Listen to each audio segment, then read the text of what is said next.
Hello again, and welcome to this PeaceRep webinar on Russian and Turkish approaches to conflict management and the lessons that they hold for Ukraine. We're slowly getting our participants in, so I'll start with a bit of an introduction of who we are and what we're trying to achieve before letting the speakers focus on the substantive topic. So for those of you that are unfamiliar with PeaceRep, PeaceRep is a research consortium led out of University of Edinburgh Law School and with multiple university and non-governmental partners around the world. And it is funded by the Foreign Commonwealth and Development Office. Our main ambition is to rethink peace and transition processes in light of changing conflict dynamics. Today, we're organizing this webinar under a research stream, Global Transitions, and this is our work looking at fragmentations of the global order and how these impact peace and transition processes in various countries that we're researching.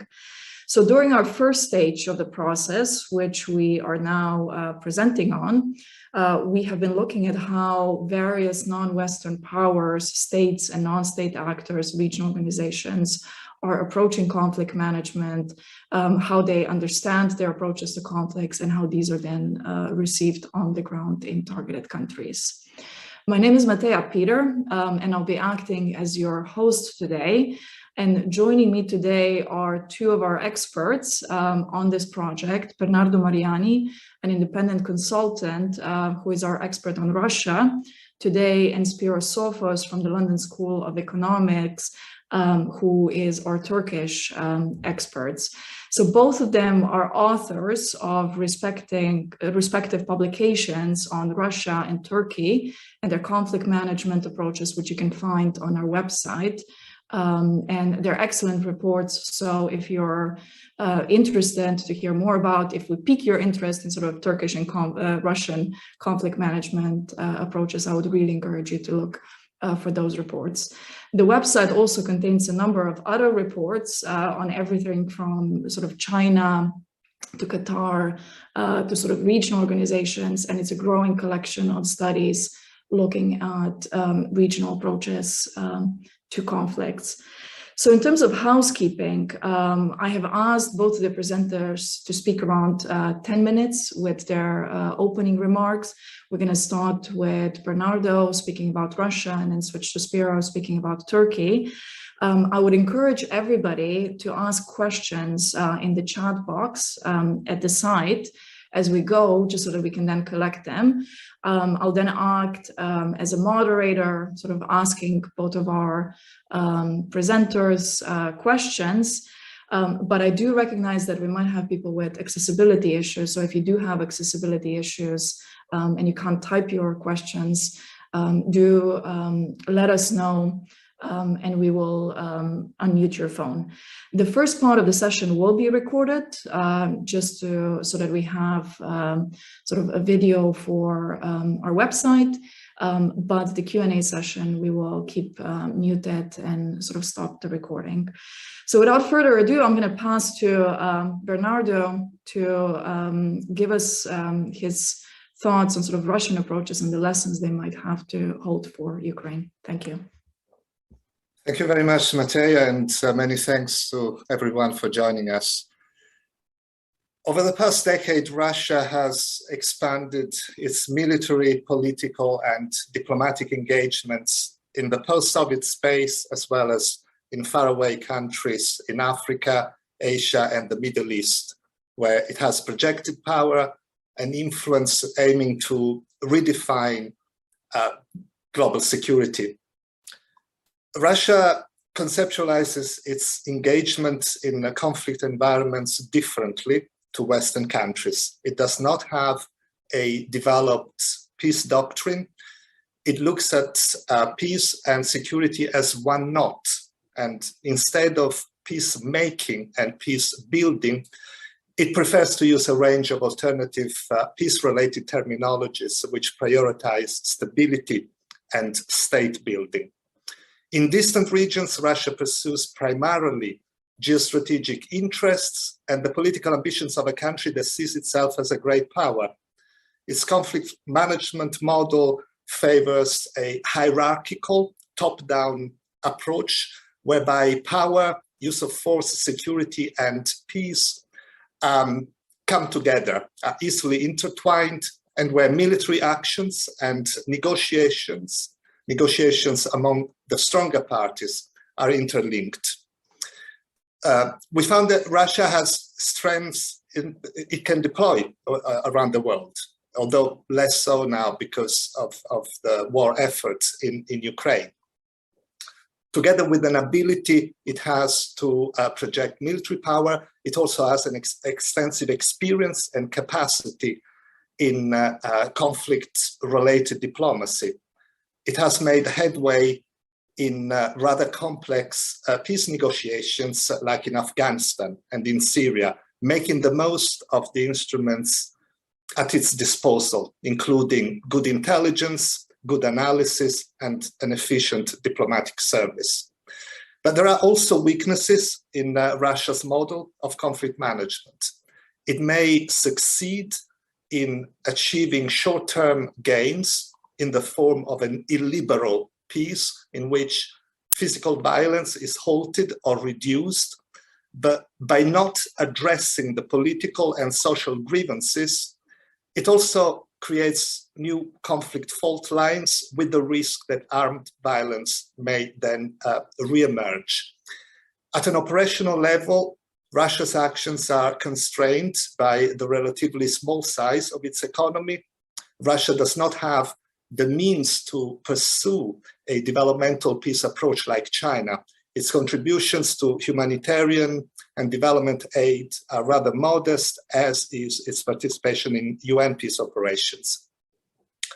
The global ambitions and the influence of Russia on peace and conflict in unstable regions of Africa and the Middle East are mainly opportunistic. They have tended to exploit the flaws and limitations of Western interventions.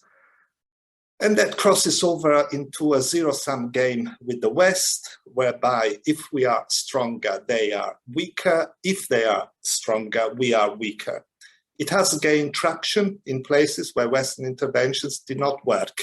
So, for example, in Afghanistan, in the Middle East, in Central Africa, and in the Sahel. So for all these reasons, I think that analysis pointing to the risk of Russia replacing the West in Africa or in the Middle East seem out of proportion to the reality of the situation on the ground. Russia's actions in what Russia defines as its near abroad are a different story. So here, in the post-Soviet space, national security interests and geopolitics converge. Three main goals drive Russia's engagement. Firstly, warding off national security threats of what it perceives as such, securing supremacy over the region, and limiting the room for maneuver of Western actors or China, despite the so-called China-Russia unlimited partnership. All of these three elements, I believe, are present in Russia's rationale for the war in Ukraine. There, it perceived the prospect of NATO's expansion as a national security threat it could not tolerate. In Russia's view, Ukraine, with a friendly regime, should become a satellite country, politically and economically bound to Russia, and the role of Western countries in Ukraine should be minimal, or ideally for Russia, non-existent. We know that Russia expected a short war, a quick offensive followed by Ukrainian capitulation. It was called a special military operation, a name that may have had some logic if the conflict had lasted a few days, but now after months of protracted high intensity warfare, that name sounds absurd. The war has caused the greatest humanitarian crisis in Europe since the Second World War, since the end of the Second World War, with a tragic loss of life, the displacement of millions of people. As food and energy insecurity increase and political priorities shift around the world, the global implications are indisputable. The Ukraine war has also elevated the risk of nuclear weapons use to a level we have not seen since the worst times of the Cold War. So how did we come to such a disastrous state of affairs? I believe there have been many false assumptions, misperceptions, and miscalculations. President Putin overestimated the perceived weaknesses of the West. He and his military advisors overestimated the outcomes of their special military operation, while underestimating the resolve of the Ukrainian people, the response by Western countries. In particular, they wrongly assumed that the West would eventually not impose such devastating sanctions against Russia, which in turn led to misperceptions about the expected costs of the aggression against Ukraine. However, some self-critique in the West is also needed, and not only to improve Western diplomacy vis-a-vis Russia and trying to find a solution to the conflict, but also to build more effective deterrence in the future. For 2 decades, the West has not fully grasped Russian feelings about Ukraine and NATO expansion. It has underestimated to what lengths Russia would go to counter what it perceives as a national security threat. Crucially, Western governments have failed to deter the war in Ukraine. The war is unprecedented in Europe since the end of the Second World War, but the premises for an armed conflict have existed for many years. The origins of the crisis date back to 2013, 2014, when Ukraine passed from a pro-Russian government to a pro-Western one that had NATO membership as a priority. Russia reacted with the annexation of Crimea and backing pro-Russian separatists in eastern Ukraine. The West's ambivalent reaction and the gradual return to business as usual signaled that Western countries did not want to cut economic ties with Russia as it happened. At the same time, peace talks stalled. The agreements negotiated with Russia in 2014, 2015 failed to bring peace. They just turned the Donbass conflict into low-intensity trench warfare for 7 years, with each side blaming the other for not implementing the agreements. If we look at in the run-up to the invasion of Ukraine, the categorical refusal of many European countries to provide military assistance to Ukraine consolidated Russia's false perceptions that the West would rather have Ukraine submit to Russia than risk a full-scale conventional war in Europe. When European countries showed greater resolve but continued to signal disunity over military support and sanctions, that gave the perception that Europe was irresolute and fragmented. The US too undermined its own deterrence by sending contradictory signals. It made robust statements, but at the same time stressed that Ukraine, if invaded, would be fighting alone. So this is likely to have encouraged the thinking that the West would not react very strongly to a quick military operation, and Russia would attain its objectives with only having to deal with modest sanctions, a cheap price to pay. The lessons of misperceptions and failed deterrence bring us to the need for Western countries to redesign collaborative approaches, collaborative efforts that are more effective for dealing with Russia. So firstly, can anything be done so that Western countries speak more with one voice? Western countries, I would say actually NATO countries, so including Turkey, of course. Although there is general agreement among Western countries, there is general agreement on economic and military support to help Ukraine resist. Positions vary on how the war should end, with some countries putting more emphasis on halting the fighting and starting negotiations as soon as possible, while others emphasize the need for Russia to pay dearly for its war of aggression.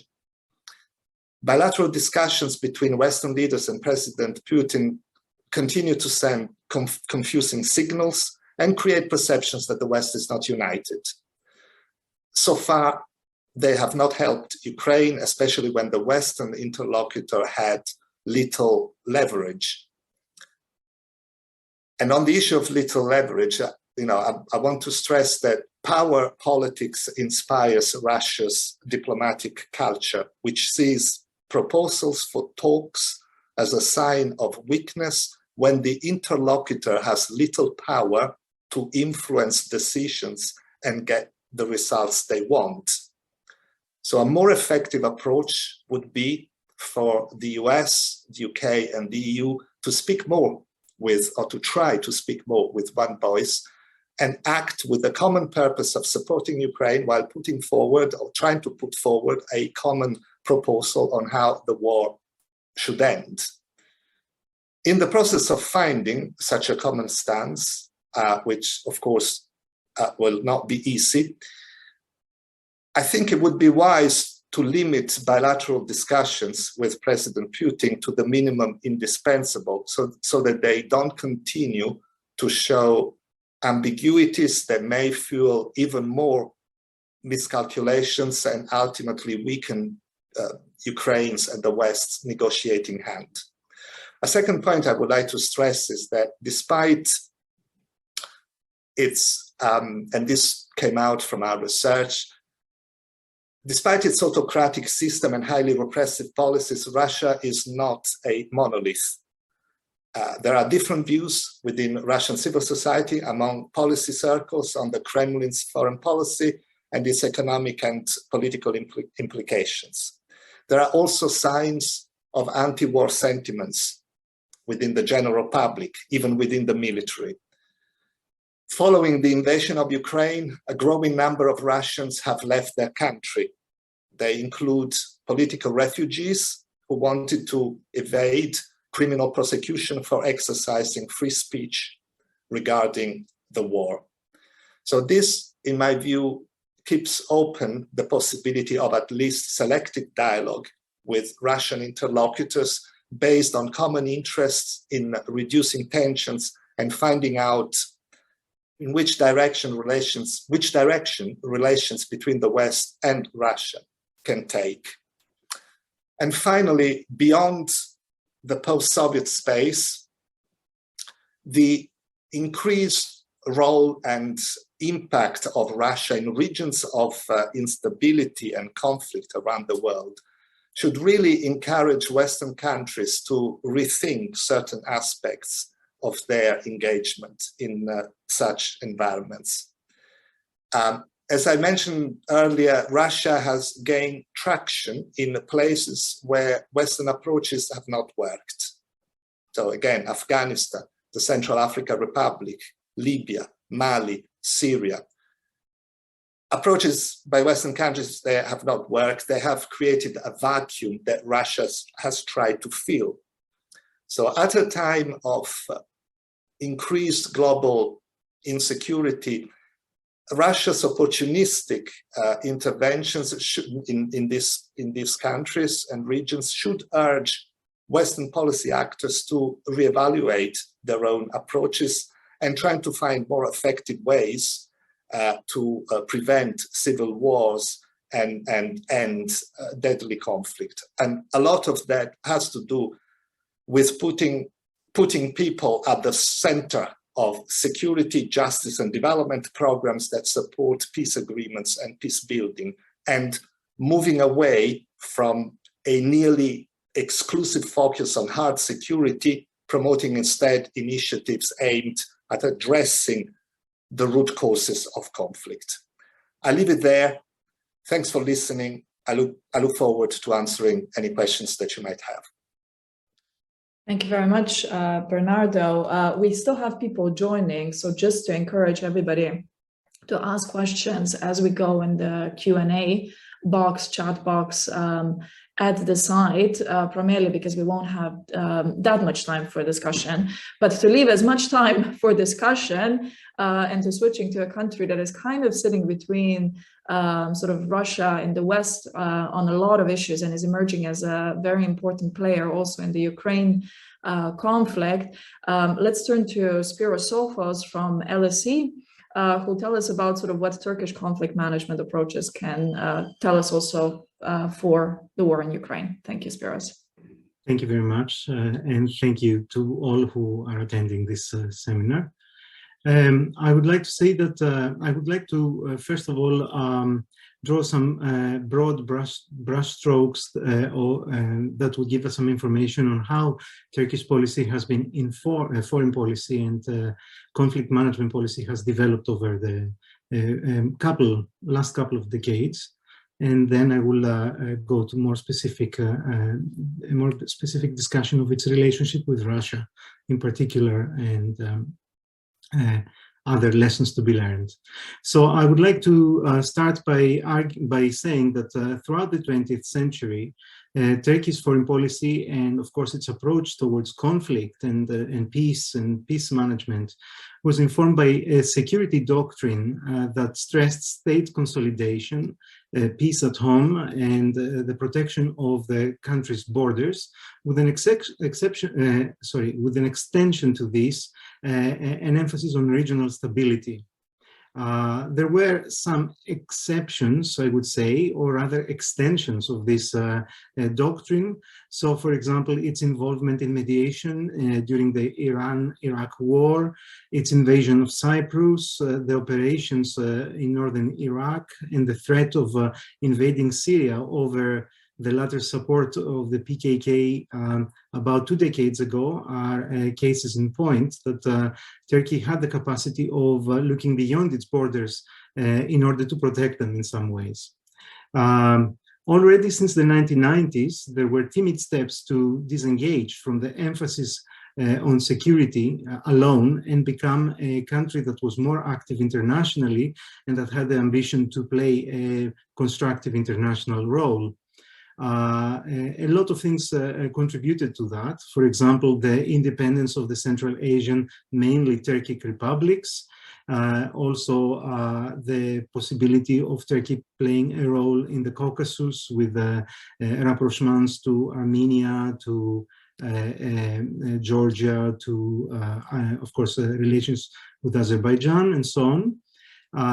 And at the same time, in the wake of the Yugoslav wars, engagement in the Balkans that gave Turkey a taste of what role it could play further afield in some ways.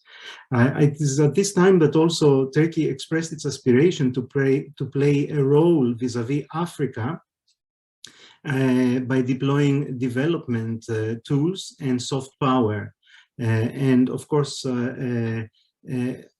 although this aspiration existed before the 2000s, I think it is at that time when the Justice and Development Party, also known as AKP or AK Party, emerged as the dominant player in the political game. And during its tenure, for example, Ahmet Davutoğlu's neo-Ottomanist policy, strategic depth concept, and zero problems with neighbors strategy were utilized in order to create an outward-looking Turkey And part of this activation of this international role of Turkey extended beyond the regions I just mentioned, and also focused on Africa. For example, engagement in Somalia, in the initially humanitarian and then security and commercial engagement. At the same time, also Turkey started embracing the Middle East, which was it was defined as another under the Kemalist powers, if I can use this short term. The AKP was much more open to engaging with the Middle East and deploying soft power to make this engagement fruitful and constructive. However, as we know, the international terrain is never stable, and I would argue that a turning point in Turkey's engagement with all these different regions and countries came about a decade ago, when a constellation of what I would call global, regional, and domestic developments affected the AKP's leadership thinking on Turkey's international role and created opportunity structures for new modalities of international engagement. Although it's a tall order to identify all of them, I would argue that the frustration of Turkey's EU accession process in the mid to late 2000s was an important element that, and this is quite important to note, that turned Turkey towards other regions and also changed Turkey's aspirations in some ways, helped transform its aspirations. A second factor is Ankara's seriously dented regional hegemonic aspiration as its blueprint of a post-Arab Spring Muslim Brotherhood overseen transition in many countries was frustrated in Egypt, in Syria, to some extent in Tunisia and elsewhere, and was actively rejected and combated by the United Arab Emirates and Saudi Arabia, who emerged in the process as Turkey's key regional competitors. Having said that, I would like to emphasize also the domestic dimension, because the Justice and Development Party faced a number of domestic challenges, especially the Gezi protests, but also a number of other challenges that prompted a regime insecurity and set in motion a configuration of the leading actors in Turkish politics, with the AKP befriending in some ways and allying itself with far-right and far-left nationalists, and therefore having to embrace some of their agendas as well. At the same time, we see a process of deinstitutionalization of foreign policy, including Turkey's approach to peace and conflict, and the relative personalization of foreign policy, as President Erdogan has tried to get a tighter grip over it in some ways. Officials in interviews quite often have expressed dismay for feeling bypassed and ignored and having to respond to presidency whims, as they call them, whenever the presidency wanted a change in international policies. I would also add the broader systemic changes that played a role. So the slow but clear lessening of US influence in the region, in the broader region that Turkey is situated, that was already visible during the Obama administration, but of course was exacerbated after it. And the concomitant emergence of non-liberal actors internationally with different visions of conflict management and international order.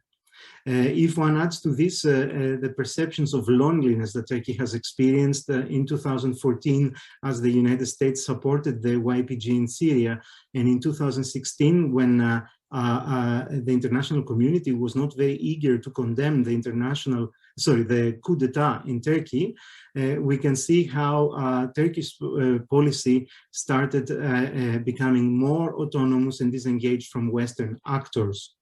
The leadership saw in this, facing this constellation of factors, reasons and opportunity to modify their vision and role internationally and actually promote hard power as a means of pursuing new goals at the time. This led to what we call Turkey's revisionism in the international system. This entailed transformations of perceptions of strategic interests. For example, Turkey was much more open to engaging in international, military operations, unilateral military operations abroad, in Syria, in Libya, to some extent in Somalia, and several other places. At the same time, it even attempted to link, I would say, its perceived strategic interests near home to remote locations like Libya, for example, and like Somalia, where it perceived that any vacuum arising from its lack of engagement would benefit its competitors in the region, like the United Arab Emirates and others. Also, I would point out that the Libya intervention has also had to do with the perception of Turkey as being encircled by inimical countries that want to monopolize the hydrocarbons that are situated in the reserves that are situated in Eastern Mediterranean. So we can see continuously this close link with immediate interests to more far away interventions, I would say, and the way that the leadership has been thinking about them. I will just provide a list of some key characteristics, and then I will reflect very quickly on Turkey's engagement with Russia and the Western alliances.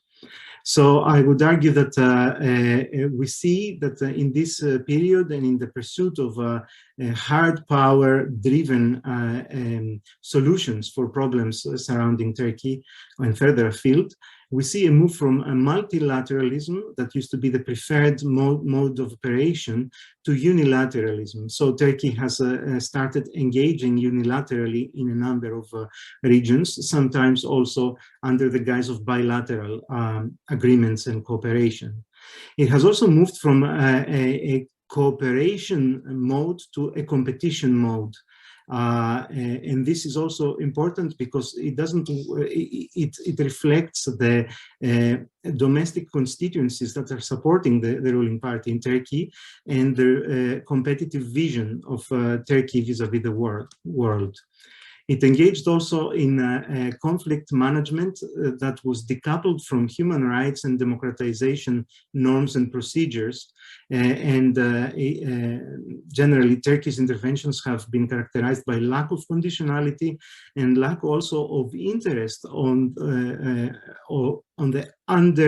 the underlying factors of the conflict. So for the Turkish leadership, a successful conflict management initiative is one that has just managed to contain conflict, but not necessarily resolve it. We have seen, of course, yes, as I mentioned, militarization of these interventions, and often active partisanship, divisive involvement in various countries like in Syria and in Libya and more so in Somalia. Some of Turkey's interventions, of course, might have had positive outcomes. For example, its support of the Libyan government in stopping Haftar and his power and his forces to overrun the capital, Tripoli. But overall, Turkey's main driving considerations are the pursuit of relative autonomy. We can see that in the purchase of the S-400 missiles from Russia, the development of a domestic arms industry, and of course, its very competitive and unilateral engagement internationally.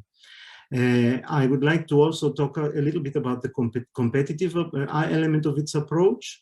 Turkey has criticized frequently European governments, has locked horns with the United Arab Emirates in MENA and the Horn of Africa. It has also antagonized the United States in Syria, the government of France in the Eastern Mediterranean, in Libya, and the Sahel. And more recently, it has also expressed its opposition to the Swedish and Finnish NATO accession.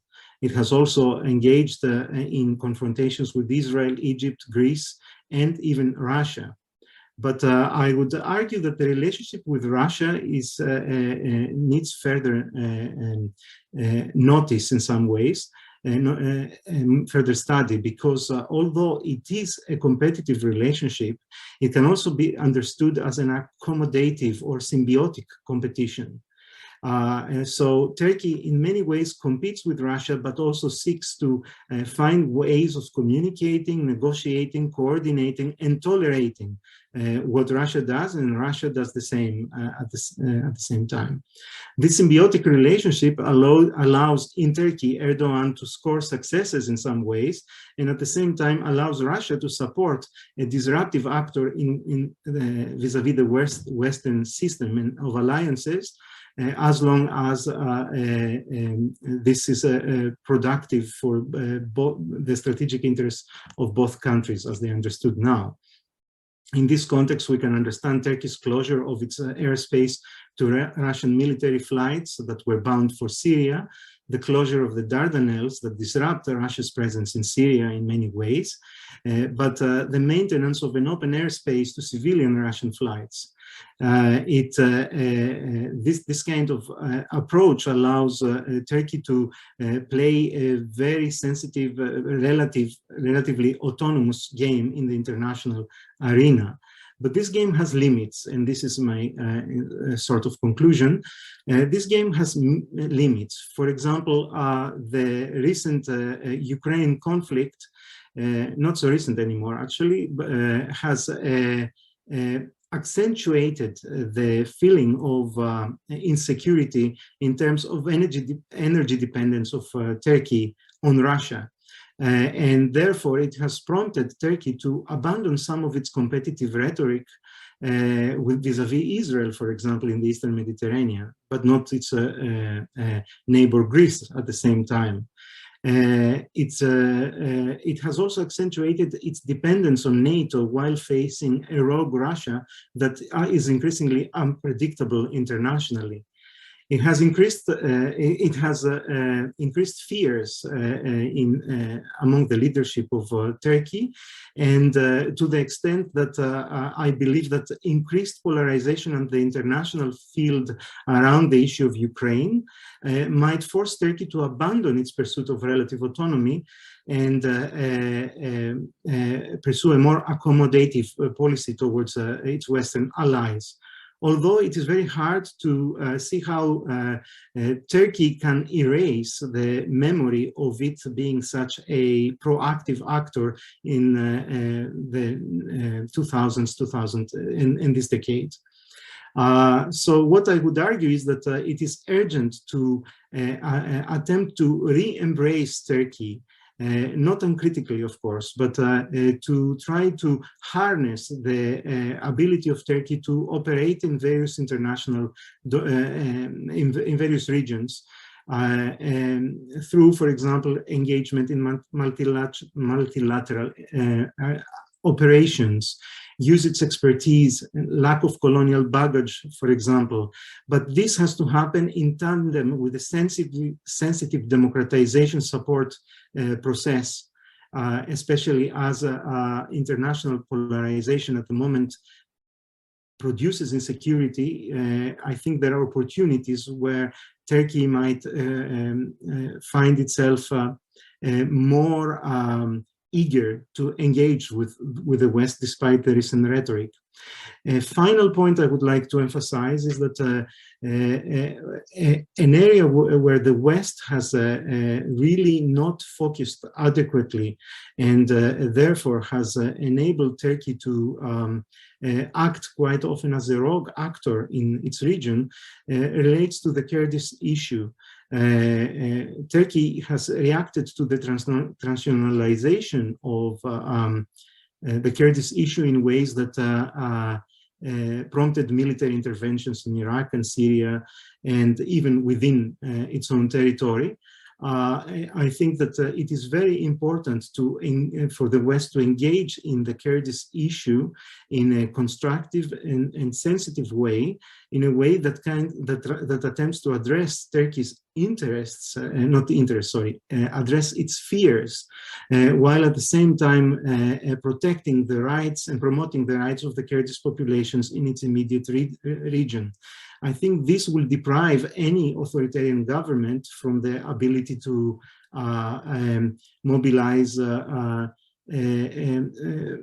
fear and societal insecurity and harness it in the direction of external hard power projection. I think I will stop here, and yes, I'm looking forward to the Q&A. Thank you very much. Thank you very much to Spyros and to Bernardo for such comprehensive overviews of Russian and Turkish thinking, both more generally about conflict management and sort of the current conflict in Ukraine.